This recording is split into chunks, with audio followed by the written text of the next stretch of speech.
রাজধানীর যাত্রাবাড়ির খুরিয়াপাড়া এলাকার জলাবদ্ধতার নাগরিক দুর্ভোগের চিত্র সম্পর্কে জানাতে যুক্ত হচ্ছেন সহকর্মী লিটন মাহমুদ। লিটন, জানাবেন জলাবদ্ধতার ব্যাপারে কি পদক্ষেপ নেওয়া হয়েছে আর সেখানকার বাসিন্দারাই বা কি বলছেন এই ব্যাপারে?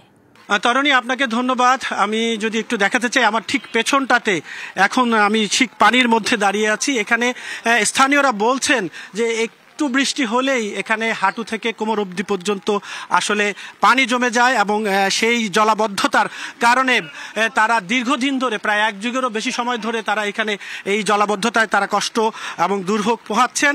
এবং এখন স্থানীয়রা আমার সাথে কয়েকজন যোগ দিয়েছেন, আমরা যদি একটু তাদের সঙ্গে কথা বলতে চাই। একটু আমাদের জানাবেন এই জলাবদ্ধতা, একটু কাছে চলে আসেন, এই জলাবদ্ধতা আসলে কতদিন ধরে এবং এতে করে আপনারা কি দুর্ভোগে পড়ছেন? Thank you so much.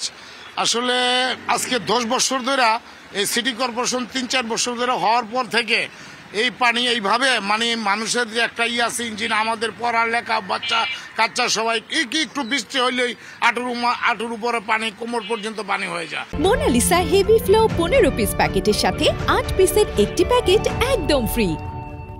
আমাদের এটা একটা বিরাট, শুধু নট অনলি এটা ডিএনটি ড্যামরা ঢাকা বিরাট প্রজেক্ট। এটা প্রায় 30 লক্ষ লোকের বসবাস, কিন্তু ম্যাক্সিমাম জায়গার মধ্যেই এই ধরনের একটু বৃষ্টি হইলে ম্যাক্সিমাম জায়গার মধ্যে পানি হয়। মানুষের চলাফেরা, স্কুলে রাস্তাঘাটে মানুষ যেতে পারে না। মানুষের চলাফেরা মহিলাদের জন্য, বিশেষ করে বাচ্চাদের জন্য অনেক কষ্ট। আসলে আমরা এটা অনেক দিন যাবত এটা সাফারার হচ্ছি, কিন্তু আমাদের জন্য এটা আসলে কোনো সরকারি কোনোভাবেই পদক্ষেপ নিচ্ছে না।